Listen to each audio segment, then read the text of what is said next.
মোবারকবাদ জ্ঞাপন করছি। আপনারা জানেন সকলে, বাংলাদেশে 24-এর অভ্যুত্থানের মধ্য দিয়ে আমরা ফ্যাসিবাদী কাঠামোর বিলোপ চেয়েছি। বাংলাদেশে নতুন রাজনীতির মধ্য দিয়ে, একটা নতুন রাজনৈতিক বন্দোবস্তের মধ্য দিয়ে, ব্যবস্থার মধ্য দিয়ে, যাতে করে বাংলাদেশে প্রাতিষ্ঠানিকভাবে, সাংবিধানিকভাবে, প্রশাসনিকভাবে ফ্যাসিবাদ আর কোনোভাবে ফিরতে না পারে, জাতীয় নাগরিক পার্টি এনসিপি আমরা সেই সংগ্রাম আমাদের জাতীয় নাগরিক কমিটির সময় থেকেই আমরা অব্যাহতভাবে চালিয়ে নিয়ে গিয়েছি। ঐক্যমত্য কমিশনে জাতীয় নাগরিক পার্টি এনসিপি সংস্কারের পক্ষে সবথেকে দৃঢ় অবস্থান গ্রহণ করেছিল। আমরা এই বাংলাদেশে ফ্যাসিবাদী কাঠামো আর দেখতে চাই না। এই বাংলাদেশ রাষ্ট্রটিকে নতুন করে সাজানোর জন্য, এই বাংলাদেশ রাষ্ট্রটিকে দুর্নীতিমুক্তভাবে, বাংলাদেশের সকল প্রতিষ্ঠানকে দাঁড় করিয়ে বাংলাদেশের মানুষের নাগরিক অধিকার এবং মানবিক মর্যাদা প্রতিষ্ঠার যে রাজনীতি, সেই রাজনীতির সাথে আমরা নিজেদেরকে সম্পৃক্ত রেখে বাংলাদেশ বিনির্মাণে আমরা নেতৃত্ব দিতে চাই। সামনে ত্রয়োদশ জাতীয় সংসদ নির্বাচন অনুষ্ঠিত হবে। পাশাপাশি সংস্কারের প্রশ্নে, জুলাই সনদের প্রশ্নে গণভোট অনুষ্ঠিত হবে। আমরা বারংবার বলে এসেছি, সংস্কারের প্রশ্নে যে গণভোট, জাতীয় নাগরিক পার্টি এনসিপি হ্যাঁ ভোটের পক্ষে তাদের অবস্থান ব্যক্ত করে এবং বাংলাদেশের আপামর জনতা, বাংলাদেশের সকল ভোটারগণ যেন হ্যাঁ ভোটের পক্ষে তাদের রায় প্রদান করে বাংলাদেশের সংস্কারের কার্যক্রমকে বাস্তবায়ন করার দিকে অগ্রসর হয়, সে আহ্বান আমরা তাদের কাছে রাখতে চাই। সামনের যে নির্বাচন, এই নির্বাচন শুধুমাত্র সরকার গঠনের নির্বাচন নয়, এটা বাংলাদেশ রাষ্ট্রটিকে সংস্কারের মধ্য দিয়ে নতুন করে সাজানোর নির্বাচন। অতএব সেই নির্বাচনে যেন সুষ্ঠুভাবে, শান্তিপূর্ণভাবে এবং জনগণের অংশগ্রহণমূলক একটা নির্বাচন অনুষ্ঠিত হয়, সে প্রত্যাশার কথা আমরা সবসময় বলে এসেছি। নির্বাচনকে ঘিরে এক ধরনের অনিশ্চয়তা, নির্বাচনকে ঘিরে এক ধরনের সহিংসতার বিষয়, এবং সম্প্রতি আমরা খেয়াল করে দেখেছি, নির্বাচনে তফসিল ঘোষণা করার পরদিনই আমাদের ভাই শরীফ ওসমান হাদিকে প্রকাশ্য দিবলোকে গুলি করে এবং পরবর্তীতে তাকে শহীদ করা হয়েছে। আমরা আজকের এই সংবাদ সম্মেলন থেকে আমরা শহীদ হাদি ভাইয়ের আত্মার মাগফিরাত কামনা করি এবং পাশাপাশি শহীদ শরীফ ওসমান হাদি ভাইয়ের খুনের সঙ্গে জড়িত প্রত্যেককে গ্রেফতার করে দৃষ্টান্তমূলক শাস্তি দেওয়ার দাবি জানাই। আমরা অন্তর্বর্তীকালীন সরকারের কাছে স্পষ্টত ব্যাখ্যা দাবি করি যে খুনিরা কিভাবে বাংলাদেশে লুকিয়ে থাকার বা ভারতে পালিয়ে যাওয়ার সুযোগ পেল। বাংলাদেশের পুলিশ প্রশাসন, বাংলাদেশের গোয়েন্দা বাহিনীগুলো আওয়ামী লীগের সময়টাতে যে অতিরিক্ত দক্ষতার সাথে নিরপরাধ মানুষদেরকে গ্রেফতার করত, সেই একই পুলিশ বাহিনী 5 আগস্টের পরে চিহ্নিত একজন অপরাধী, যার পূর্বেও অস্ত্র মামলায় এবং অন্য গ্রেফতার হয়ে জেল খাটার রেকর্ড রয়েছে, তেমন অপরাধীদেরকেও চিহ্নিত করা থাকা সত্ত্বেও এই যে গ্রেফতার করতে পারছে না, সেই জায়গাটাতে আমরা সরকারের কাছে একটা ব্যাখ্যা দাবি করছি। পাশাপাশি আমরা জাতীয় সংসদ নির্বাচন এবং গণভোট যেন শান্তিপূর্ণ প্রক্রিয়ায় এবং একটা সুষ্ঠু গ্রহণযোগ্য নির্বাচন অনুষ্ঠিত হয়, সেই জন্য সকল ধরনের ব্যবস্থা নেওয়ার জন্য সরকারের কাছে আমরা আহ্বান জানাই। সংস্কারের বাস্তবায়নের বিষয়কেই সব থেকে গুরুত্বপূর্ণ দিক বিবেচনা করে সংস্কার বাস্তবায়নকেই মুখ্য উদ্দেশ্য ধরে নিয়ে জাতীয় নাগরিক পার্টি এনসিপি আমাদের কার্যক্রমগুলোকে আমরা পরিচালনা করে এবং সেই নির্বাচনে অংশগ্রহণের প্রক্রিয়া এবং সেই নির্বাচনে জাতীয় নাগরিক পার্টি এনসিপির অবস্থান এবং সার্বিক বিষয় নিয়ে এই মুহূর্তে আপনাদের সামনে বক্তব্য উপস্থাপন করবেন জাতীয় নাগরিক পার্টি এনসিপির সম্মানিত আহ্বায়ক এবং 24 জুলাই অভ্যুত্থানের এক দফার ঘোষক জনাব নাহিদ ইসলাম। আসসালামু আলাইকুম প্রিয় দেশবাসী এবং প্রিয় সাংবাদিক ভাই বোনেরা, আপনারা জানেন যে সামনের যে আসন্ন জাতীয় সংসদ নির্বাচন এবং গণভোট, সেটার জন্য জাতীয় নাগরিক পার্টি এনসিপি সেখানে অংশগ্রহণের জন্য প্রস্তুতি এবং পরিকল্পনা করে যাচ্ছিল। আমরা সে বিষয়ে একটি গুরুত্বপূর্ণ সিদ্ধান্তে উপনীত হয়েছি আমাদের দলের পক্ষ থেকে, এবং সেটা আনুষ্ঠানিকভাবে জানানোর জন্য আজকের এই তাৎক্ষণিক প্রেস ব্রিফিং। আপনারা জানেন যে জাতীয় নাগরিক পার্টি এনসিপির পক্ষ থেকে আমরা প্রথম থেকে বলে এসেছি যে আমরা আসন্ন এই নির্বাচনে আমরা এককভাবে এই নির্বাচনে আমরা অংশগ্রহণ করতে চাই। আমরা 300 আসনে প্রার্থী দিতে চাই এবং সে অনুযায়ী আমাদের প্রস্তুতি এবং পরিকল্পনা চলছিল। আমরা সারা দেশ থেকে মনোনয়ন আহ্বান করেছিলাম যারা প্রার্থী হতে চায়। এর পরবর্তীতে আরও 2টি দলের সাথে আমাদের একটি রাজনৈতিক সমঝোতা হয়েছিল সংস্কার প্রশ্নে। তখন আমরা বলেছিলাম যে আমরা 3টি দল মিলে যে সংস্কার জোট, আমরা একত্রে নির্বাচনে অংশগ্রহণ করব। কিন্তু এরপরেই শরীফ ওসমান হাদির যে শাহাদাত বরণ এবং তাকে প্রকাশ্যে গুলি করার মাধ্যমে বাংলাদেশের রাজনৈতিক প্রেক্ষাপট অনেক বেশি পরিবর্তন হয়েছে। এই হত্যাকাণ্ড, এই শাহাদাত বরণের মধ্যে দিয়ে আমরা বুঝতে পারছি যে বাংলাদেশে যে আধিপত্যবাদী আগ্রাসনী শক্তি তারা এখনও কার্যকর রয়েছে। গণ অভ্যুত্থানের মধ্যে দিয়ে যাদেরকে আমরা পরাজিত করেছিলাম, তারা এখনও চক্রান্ত করছে নির্বাচন বানচাল করার জন্য। তারা চক্রান্ত করছে এই যে সংস্কার এবং নতুন বাংলাদেশের অগ্রযাত্রা সেটাকে ব্যাহত করার জন্য, এবং তারা চক্রান্ত করছে এই জুলাই প্রজন্মকে নিঃশেষ করে দেওয়ার জন্য। সেদিন ওসমান হাদির গায়ে গুলি লেগেছে, কালকে আপনার গায়ে লাগবে, পরশুদিন আমার গায়ে লাগবে। কারণ প্রথম এবং প্রধান টার্গেট করা হচ্ছে এই জুলাই গণ অভ্যুত্থানে যারা অংশগ্রহণ করেছে সারা দেশের তরুণরা, নাগরিকরা, শহীদ পরিবার, যারা আহত যোদ্ধা রয়েছে। ফলে এই পরিবর্তিত প্রেক্ষাপটে আমাদের কাছে মনে হয়েছে, আমরা দলীয় ফোরামে আলোচনা করেছি যে আমাদের এই মুহূর্তে এই নির্বাচন সুষ্ঠুভাবে সম্পন্ন করার জন্য, প্রতিযোগিতা পূর্ণ করার জন্য, এবং যাতে আধিপত্যবাদী কোনো শক্তি আমাদের এই গণঅভ্যুত্থান পরবর্তী অগ্রযাত্রাকে ঠেকাতে না পারে, সেজন্য আমাদের বৃহত্তর ঐক্য প্রয়োজন। সেই তাগিদ থেকেই আমরা জামাতে ইসলামী এবং তাদের যে সমমনা 8 দল রয়েছে তাদের সাথে আমরা কথা বলেছি, এবং তাদের যে নির্বাচনী সমঝোতা, জাতীয় নাগরিক পার্টি এনসিপি সেই নির্বাচনী সমঝোতায় সম্মত হয়েছে। আমরা জাতীয় নাগরিক পার্টি এনসিপি এবং এই সমমনা 8 দলের সাথে আমরা একত্রে নির্বাচনে অংশগ্রহণ করব বলে আমরা সিদ্ধান্ত নিয়েছি। দ্বিতীয় বিষয়টি হচ্ছে এই নির্বাচনী সমঝোতা, এটি একদিকে যেমন নির্বাচনী বৈতরণী পার হওয়ার জন্য, অন্যদিকে আমাদের যেই এনসিপি প্রথম থেকে সংস্কার বিচার প্রশ্নে আমরা কাজ করে যাচ্ছিলাম, সেই সংস্কার বিচার এবং আধিপত্যবাদ বিরোধী, দুর্নীতি বিরোধী এই বিষয়গুলোতে আমাদের ন্যূনতম কর্মসূচিও থাকবে। আমরা রাজনৈতিক জায়গায় আমরা মনে করছি এই মুহূর্তে বাংলাদেশের এই সংকটগুলো রয়েছে, যেখান থেকে এই বাংলাদেশকে রক্ষা করতে হবে, জুলাই প্রজন্মকে রক্ষা করতে হবে, এবং গণ অভ্যুত্থান পরবর্তী যে আমাদের আকাঙ্ক্ষা সেটা যাতে কোনোভাবেই ব্যাহত না হয়, এই জন্য আমরা একটা বৃহত্তর ঐক্যের জায়গায় পৌঁছেছি।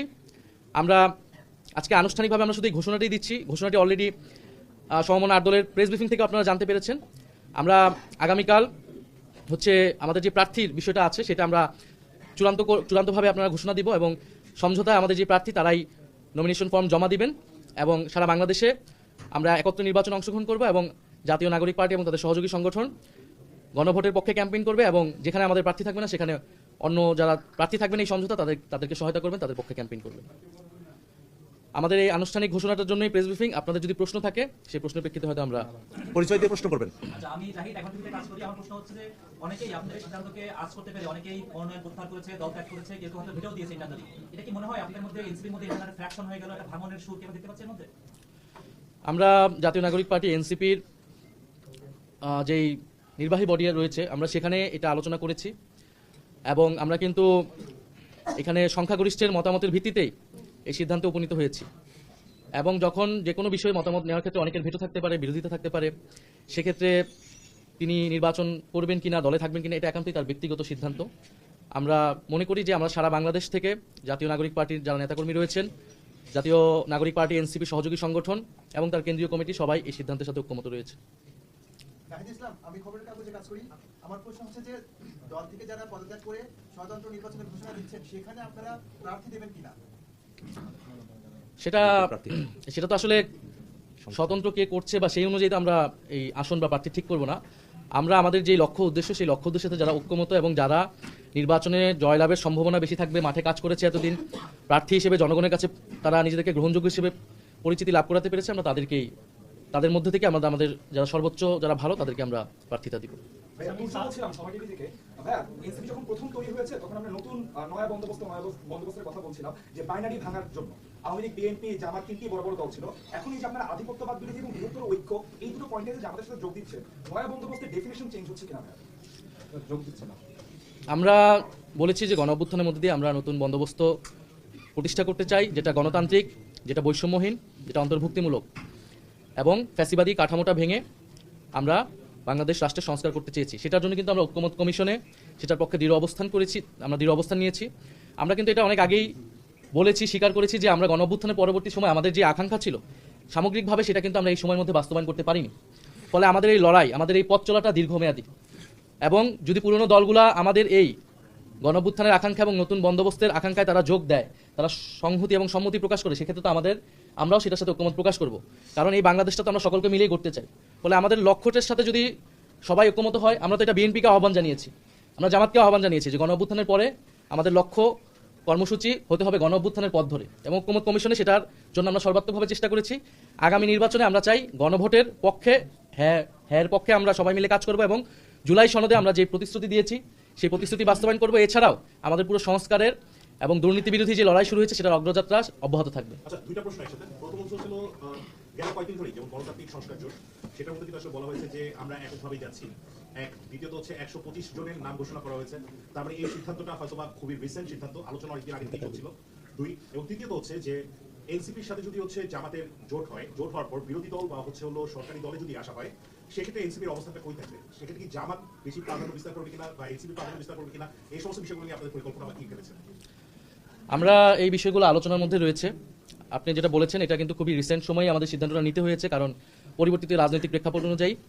ফলে এই আলোচনাগুলো সামনে আরও আগালে আমরা তখন এই বিষয়ে আনুষ্ঠানিকভাবে বলতে পারবো। তবে এই মুহূর্তে আমরা ন্যূনতম এই জায়গায় ঐক্যমত হয়েছি যে আমরা এই যে নির্বাচনী এই বৈতরণীটা আমরা একত্রে পার হব এবং গণভোটের পক্ষে থাকবো, এবং আমি যে পয়েন্টগুলো বললাম আধিপত্যবাদ, দুর্নীতি, সংস্কার এবং বিচার অব্যাহত রাখা, এই বিষয়ে আমরা একত্রে কাজ করব।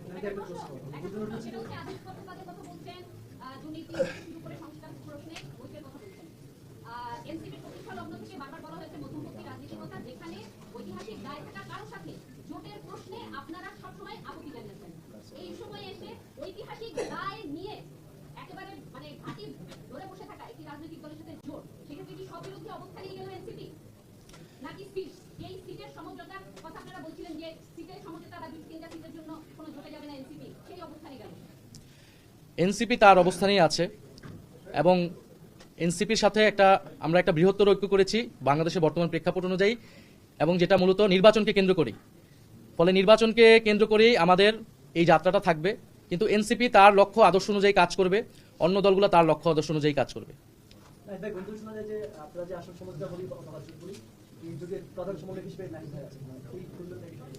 না, আমরা এই ধরনের কোনো আলোচনা হয়নি। আমরা আপাতত নির্বাচনী সমঝোতা এতটুকুই ঐক্যমত হয়েছে এবং এই আলোচনাগুলো পরবর্তীতে আগাবে।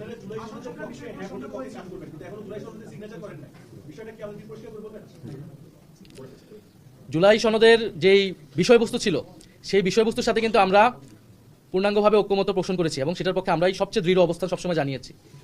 কিন্তু আমরা সেই সময় বলেছিলাম যে জুলাই সনদ আদেশ যেটা হয়েছে সেই আদেশ ছাড়া আমরা এইটাতে স্বাক্ষর করতে পারবো না, এবং যে আদেশ হয়েছে সেই আদেশে নিয়ে কিন্তু আমাদের অনেকগুলো সমালোচনা ছিল। ফলে এখন কিন্তু জুলাই সনদে আমাদের স্বাক্ষর করা না করা এটার জন্য কোনো কিছু আটকাবে না, কারণ আদেশ হয়েছে এবং সেটা গণভোটে যাবে। ফলে গণভোটের পক্ষে আমরা সমর্থন জানিয়েছি এবং জুলাই সনদের পক্ষে আমরা সমর্থন জানিয়েছি। আমার একটা প্রশ্ন ছিল যে আপনার গতকালকে আপনাকে কেন্দ্র করে 30 জন আপনাদের কেন্দ্রীয় নেতা একটি চিঠি দিয়েছেন, তো সেই চিঠি পরে কি আপনারা তাদের সঙ্গে বসেছেন কিনা এবং নতুন কোনো সিদ্ধান্ত আছে কিনা, তারা কিছু বলেছে কিনা, তাদের বিষয়ে আপনারা কি সিদ্ধান্ত? আমাদের এখানে যে কোনো সিদ্ধান্তের ক্ষেত্রে দ্বিমত থাকতে পারে, বিরোধিতা থাকতে পারে, সেটা তো আমি পরিষ্কার করলাম। সেক্ষেত্রে ব্যক্তি সিদ্ধান্ত নেবে, কিন্তু এটা একটা সামষ্টিক সিদ্ধান্ত এবং সংখ্যাগরিষ্ঠ তারা কিন্তু আমাদের কাছে জানিয়েছে যে তারা এটার সাথে ঐক্যমত পোষণ করছে, সম্মতি রয়েছে। যারা বিরোধিতা করছে তাদের সাথে আমরা কথা বলবো, তাদেরকে আমরা আরো বোঝানোর চেষ্টা করব। আশা করি তারা এনসিপির এই সিদ্ধান্তের সাথেই থাকবে। আমি দুটো কোশ্চেন করি। একটা হচ্ছে যে দুজন ছাত্র উপদেষ্টা যারা হচ্ছে যে এনসিপিতে আসার গুঞ্জন আছে তাদের সর্বশেষ অবস্থান কি, তারা এনসিপিতে জয়েন করছে কিনা? আর একটা বিষয় হচ্ছে যে আপনাদের যে একটা জোট ছিল এই বিষয় এবি পার্টি এবং রাষ্ট্র সংস্কার আন্দোলনের সঙ্গে, ওই জোটের আসলে সর্বশেষ অবস্থান কি? আমরা যেহেতু ওই জোটের আমাদের লক্ষ্য ছিল যে আমরা এককভাবে নির্বাচন করবো, যেহেতু আমরা সেটা করতে পারছি না, ফলে সেই জোটটা কাজ করতেছে না। আমরা বৃহত্তর নতুন একটা সমঝোতা গিয়েছি অনেকটি। এটা তাদের বিষয়, এই বিষয়ে আমাদের কাছে কোনো আপডেট নেই।